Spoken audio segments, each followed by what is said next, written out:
So today we'll be learning about the regulation of kidney function. Regulation of kidney function majorly deals with the cortical region of the kidney, where we will find this glomerular apparatus is actually present, and right there is where we find that the entire activity of how the kidney will function, or what amount of urine will be formed and everything, all this property is regulated. So for that particular reason, let's just go through the entire anatomy and physiology rather of the entire structure, and let's learn about every single thing that happens there. So as you can see here, this is a in-depth physiology of the renal corpuscle. So this renal corpuscle, it actually is the region where we will find the main activity is taking place. Okay, so this glomerulus is actually, as we know that the blood, they comes through this afferent arteriole through this area, and then moves through the entire the glomerulus, and then finally comes out. While during that time, the all the necessary waste material and everything is actually then it seeps out, it filtered out from here, and the filtrate, it travels through the proximal convoluted tubule. So when that is happening, when the filtrate is moving out right from there, during that time, this PCT will actually then coil up, the Henle's loop will be formed, and finally the DCT will come, means the distal convoluted tubule. The distal convoluted tubule is going to make a turn right through this particular area. So this section that I have drawn here, this is actually the DCT, the distal convoluted tubule, the one that comes through this particular section. Now when this particular section is coming, we see that the cell, normally there's different types of the cell that it is made up of. There is actually a special kind of cell that can be found there present. The cell first and foremost is as the normal, like the cuboidal epithelium that is normally present there. Along with it, this particular range of cells that can be found there, the cells are known as the macula densa cells. Macula densa. So these macula densa cells will be found there present right in that particular area where it is coming very close to the, or very near to the glomerulus, and in between those two structures, means the glomerulus and the distal convoluted tubule, a specialized group of cells can be found here. As you can see, I've marked it with the blue color. So this shaded blue shaded area, this particular cells, the cells are what is known as the juxtaglomerular cells. So the juxtaglomerular cells are actually all these cells, they combine together, and the total system that is formed here, this entire thing, including this arterioles or the glomerulus, the juxtaglomerular cells, and the macula densa or the DCT unit entirely, we can say this entire setup is what is known as the juxtaglomerular apparatus, and it is this one responsible for the entire control or regulation of the kidney function. So what actually happened here is these cells are responsible for production of one particular compound which it secrete right there from here into the arteriole, the afferent arteriole directly. So this compound that is secreted out is actually renin. I'll write it here. Sorry, the pen is not open. Wait. So it will form renin. This renin is going to be secreted from here into the arteriole, afferent arteriole. But the renin is not going to function there. Renin is going to travel straight away from this area into the arterial flow, and then into the venous flow, and it will just exit the entire kidney. Means it is not showing any function right away. Renin is just secreted by the JGC cells, and then it is just simply going to travel through this and will exit the entire kidney. Now once it exit there and it reach through the bloodstream, it reach the entire body, the system, all the body system, then we find that there at certain places it suddenly starts showing certain activity. Well, for its activity, there is one more compound that is required, a protein or a pre-protein we can say, which is known as angiotensinogen. Now, if we simply go with the name, the word angio, it represents the vessels, all the blood vessels and everything. And tensinogen is a word which is representing, it's tensinogen, it represents it is not the functional protein but the protein just, or the pro-protein we can say, the one which is still not activated, inactivated form. So it is majorly angiotensin what will be produced from this angiotensinogen. And this angiotensin molecule or this protein, it actually is responsible for increasing the tension in the vessels by vasoconstriction. We'll come to that, what it means and how it happened. This angiotensinogen is actually produced by the liver cells or the livers. Okay, so liver is producing the angiotensinogen.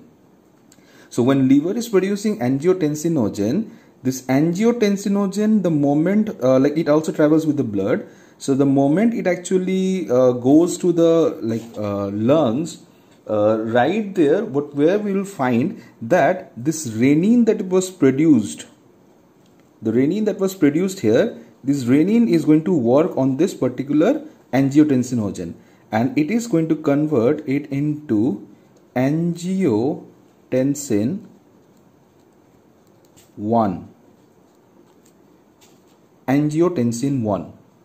Now this angiotensin 1 will be converted into by an enzyme which is in short called the ACE. This ACE is actually angiotensin conversion protein or enzyme you can say. So this protein or this enzyme is going to convert angiotensin 1 into angiotensin, I need the space, that's why I'm writing like this way. So angiotensin 2, and it is this angiotensin 2 molecule that is going to be the one responsible for vasoconstriction. Means it is going to constrict, means the entire blood vessel that are there, be that the artery or be that the vein, it doesn't matter. It is going to make that particular cell, all those cells that are there, it will contract the entire thing, and that will be called the vasoconstriction. It actually increases the pressure that is there inside the vessels, means it will increase the blood pressure. But at the same time, a second property it will actually show, which is it will stimulate the adrenal cortex. Okay, it will stimulate the adrenal cortex, and that adrenal cortex will start releasing one special hormone which is known as the aldosterone. So when the aldosterone molecule is being produced, this aldosterone has the property to induce a certain specific protein in the DCT, and that protein is responsible for movement of ions. Okay, movement of ions. This ion is nothing but sodium positive ions, which is going to come out of the DCT back into the interstitium. Once it is in the interstitium, from there, as you know, it will be absorbed by the blood vessel that is running next to it. So means the vasa recta and all. And at the same time, it is going to bring a large amount of potassium at the same time back into the DCT. So this will lead to decrease in potassium concentration in the blood vessel that is there adjacent to it. If I want to draw it right here in a in a short discrete manner, then let's say this is the vasa recta. Okay, I'll note it as VR.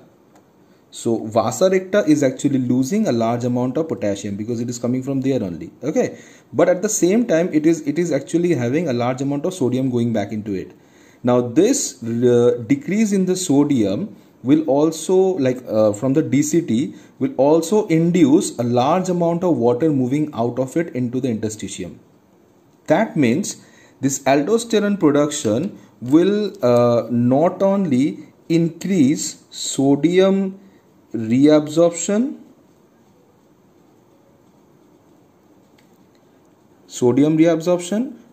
it also will increase water reabsorption. Both the reabsorption will actually increase. Where this is going to happen in the DCT region. Now when in the DCT region this is happening, let me just tell one more thing right there. Majorly this kind of pathway, this particular proteins, mean the transport protein, where it is called, actually is simply called the sodium potassium transport or channel. Now this particular sodium potassium transport channel, it is mainly ATP dependent. And wherever in the cell, majorly it is ATP dependent, but right then the DCT we find an alternate version of it which is aldosterone dependent, means it is not going to use any ATP, no active transport, no expense of energy. Simply the aldosterone coming there is inducing this particular process. So right there we can see, due to the aldosterone molecule what is now going there from the adrenal cortex, it is leading in a large amount of sodium getting reabsorbed back into the GFR. Okay. I'm sorry. It is going to lead a large amount of sodium getting out of this DCT into the VR, means the vasa recta. And that all along with the increase in the pressure, which is like due to this vasoconstriction, I did not write there, vasoconstriction, which increase the BP of the blood now throughout actually. So that will all lead to increase in glomerular filtration, means a large amount of filtrate will now be produced. It will induce more and more amount of filtration taking place. Plus at the same time it has induced this water retention also. Okay, means it, sorry, I should not use the word retention here. It's actually reabsorption of water is actually high. Now that will lead to production of more amount of the means glomerular filtrate. So now this process is mediated by like two systems. One is actually right there. There are certain set of like baroreceptors are there, which is like pressure sensitive. So if it sees any fall in the blood pressure right there in the vessels, that time this JGR, it induces the JGR to produce a large amount of renin, which ultimately will trigger the entire pathway, increasing the blood pressure there by vasoconstriction. But at the same time there are other processes that also work. So if baroreceptor or the pressure is, blood pressure is actually one inducer, then the second inducer will be this macula densa cells. It senses any fall in the it actually senses the concentration of sodium. Concentration of sodium ion it finds is irregular. That very moment it will trigger this entire secretion, which will make large amount of sodium to move out of the DCT. Means increased sodium concentration in this particular DCT will induce this entire process. That is how the macula densa cell actually works there. Third process is actually also there, which is a special kind of sympathetic nerve that actually comes here. Is called the renin sympathetic nerve, which is right there, and that renal sympathetic nerve also induces this entire process. Means it induces the production of renin or secretion of renin from the JGC cells into the blood vessels. Okay, so when we see that particular system, this entire process, this process has been given the name the RAAS system, which stands for renin angiotensin aldosterone system. So this process, it actually like simply we can say the ultimate thing is vasoconstriction, which increases the BP of the body. Okay, now if that happens, then we will going to find that our bodies, all the vessels everywhere and in the entire body, every single vessel is constricting. If that happens, so arterial like blood flow will have a high blood pressure running through that, and at the same time the venous flow is also having a high pressure, like pressure inside the vein, and actually which will in a way will be like reducing the flow of blood through the vein into the into the arteriole, because the vein, when the constriction of the vein takes place, so that time the arterial flow is actually getting reduced. Now if that happens, definitely our body is going to sense that the entire body is having high BP going on through the entire system. It senses that. So there is a counter mechanism that is working along with it. This counter mechanism is called ANF, or in full form is atrial natriuretic factor. Atrial natriuretic factor. It is synthesized by the atrial muscles or atrial wall, we can say. Okay, so atrial natriuretic factor, it actually just do the exact opposite thing. It vasodilates, means it dilate the blood vessel. Okay, where we have seen that the blood vessel is getting constricted, becoming shorter. So here in vasodilation, it is actually going to like dilate it, resulting in decrease in the blood pressure. So entire thing comes back to normal. For whatever may be reason, maybe a big trauma, some injury or something, a person goes through a loss of blood, then this person actually have a large amount of like blood flowing out of their body. Then that time there is a very good chance, or actually not a very good chance, it's going to happen that the person's blood pressure will drop. So if that happen, organ system will not be provided with proper amount of blood and everything. That time this entire system actually counteracts with it and increases the blood pressure. But if it continue like that, then it will turn out to be a problem for the person. Then for that reason, this ANF factor is actually working in opposite. So until and unless it is stabilized, once it is stabilized, immediately this factor will be released, and ANF will lead to formation of like vasodilation of the entire blood vessels and all, and that will decrease the blood pressure back to the normal state. So this is how the RAS system, it actually works. Along with the RAS system, there is one more system that is working there, and that is like controlled by the pituitary gland. Okay, so pituitary, what it does, let's draw it here. So pituitary, as you know, it is a like a organ, like a master gland in our body, which is present in our brain. Okay, so this pituitary, it actually synthesizes a particular hormone which is known as the ADH, or anti-diuretic hormone. Let's write the name first. Anti-diuretic hormone. Okay, this anti-diuretic hormone, which also goes by the name of vasopressin, it works with the collecting duct. Okay, it works on the collecting duct system. So this collecting duct, what it happens is, when the ADH it comes, okay, it increases a particular protein which is present in the wall, each and every cell of the like collecting duct. Okay, so let's make this a cell, right? Let's make this as a cell of the collecting duct. All right, so we have the cells here. This is the lumen through which the urine is flowing. All right, so right there, what it does, it actually increases a particular cell, right, protein right there, which is known as aquaporin.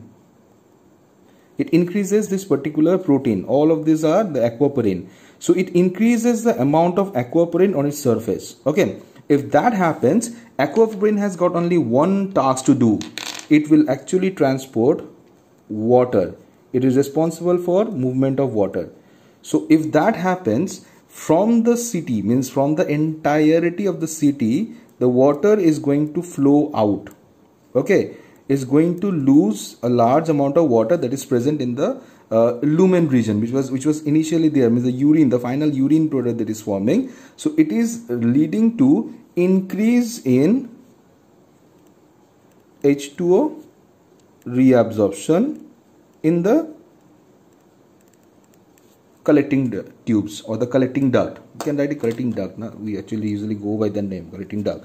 Okay, so it actually this water reabsorption will now concentrate the urine even further more. Okay, And when the urine is concentrated, the proper urine is coming out, we are like okay with it, body fluid, its homeostasis, everything is maintained. Okay, the name as it goes, anti-diuretic. The word diuretic, it actually is derived from the word diuresis, which represents or which says there is too much of water in the urine. Excessive amount of water means more and more amount of micturition is taking place, means expulsion of the urine, it takes place. As you can normally see in the case of any person who's a diabetic, where the insulin actually is lowered in the body, the secretion of insulin, and that person has got high amount of blood sugar, which induces more formation of urine there, and person actually expels way too much of urine. Okay, that condition is known as the diuresis. Here again, the same condition can happen. If ADH is secreted in less amount, that will lead to even more amount of diuresis. Okay, so low ADH, it leads to increase in urination. Okay, increase in urination because it will lower H2 reabsorption. Okay, it lowers the H2 reabsorption. So due to that, we will find that the person is actually urinating a lot, or the diuresis condition will be triggered, and that condition, it goes by the name of diabetes insipidus. Okay, diabetes insipidus. Diabetes mellitus is a condition where due to presence of large amount of sugar in the urine, the person is actually going to urinate more, or diuresis will trigger. Okay, diabetes mellitus, that condition is called. So which is the insulin deficiency, the normal diabetes that we know about. But this is the second diabetes that happened to a person, which is due to ADH deficiency instead.